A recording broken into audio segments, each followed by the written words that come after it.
सत्य श्री ओम। सतनाम सत साहिब। हे सत्संग प्रेमियों, आज हम आपके सामने कबीर बीजक का शब्द नंबर 113 का वर्णन करेंगे। शब्द नंबर 113 का वर्णन करेंगे। इस शब्द में कबीर साहिब ने झूठ और सत्य का विश्लेषण किया है और झूठी बातों को अपनाने में, उन पर विश्वास करने के लिए आगाह किया है कि झूठी बातों पर विश्वास ना करें, सत्य की खोज परख करें, पारखी बने और तब किसी बात का विश्वास करें। बिना किसी तर्क के, बिना सर पैर की बातों के विश्वास नहीं करना चाहिए। झूठे ही जानू पतियाई हो, सुनु संत सुजाना।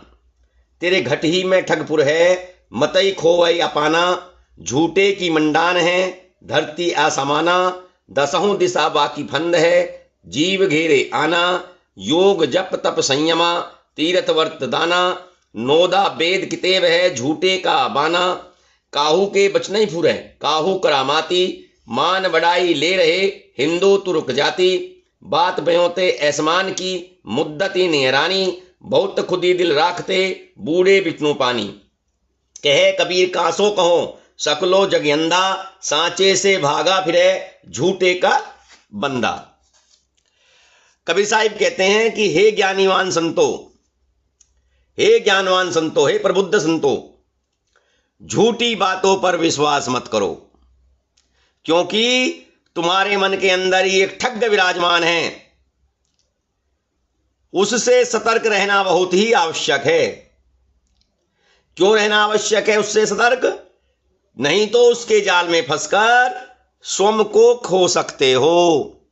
स्वयं को खोने का मतलब है कि अपनी पहचान को खत्म कर दोगे।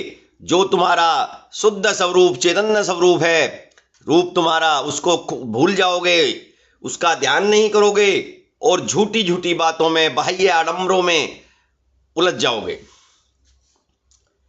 पृथ्वी से आसमान तक झूठ का जाल फैला हुआ है। पृथ्वी से आसमान तक झूठ का जाल फैला हुआ है और दसों दिशाओं से जीव को घेर रखा है। चारों तरफ से जिधर देखो उधर ही झूठ का जंजाल है।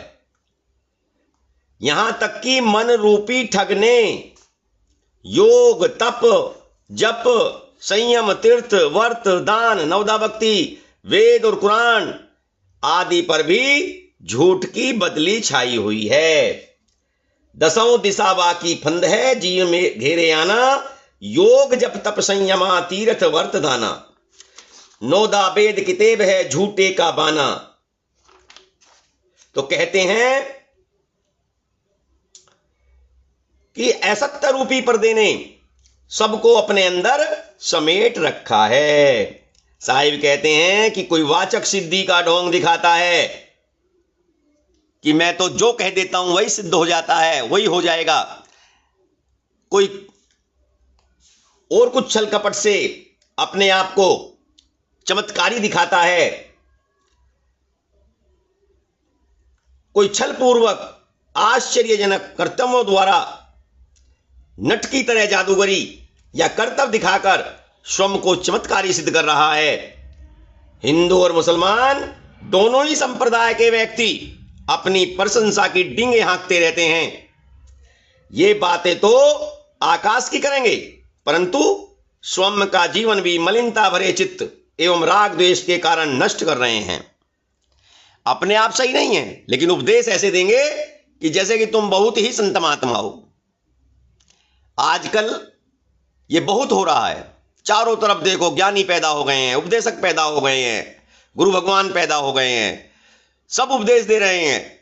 उपदेश तो ऐसे दे रहे हैं जैसे कि ये कितने बड़े संत और महात्मा हैं, कितने बड़े त्यागी और महात्मा हैं, कि इन्होंने अपने चरित्र का कितना निर्माण कर लिया है। ये सत्य को जानने वाले हैं। इन खुद तो होते नहीं है, खुद तो कुछ जाना नहीं है और उपदेश देते हैं बहुत बड़े बड़े और अपनी प्रशंसा में लगे रहते हैं। कहने का अर्थ हुआ कि झूठे बड़प्पन और अहंकार में पड़कर बिना पानी के डूबे जा रहे हैं। बिना पानी के डूबे जा रहे हैं अर्थात बिना मौत आए मर रहे हैं, बर्बाद हो रहे हैं,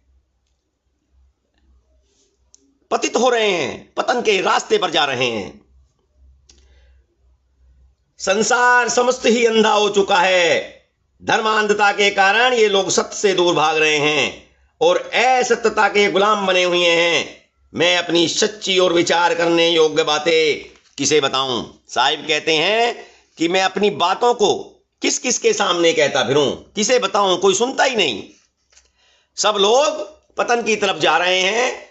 मैं कितना समझाऊं, कितना बोलूं, मेरी कोई सुनने को तैयार नहीं है। कहे कबीर कासो कहूं, सकलो जग अंधा, सांचे से भागा भी रहे झूठे का बंदा। सत्य श्री ओम, सतनाम, सत साहिब।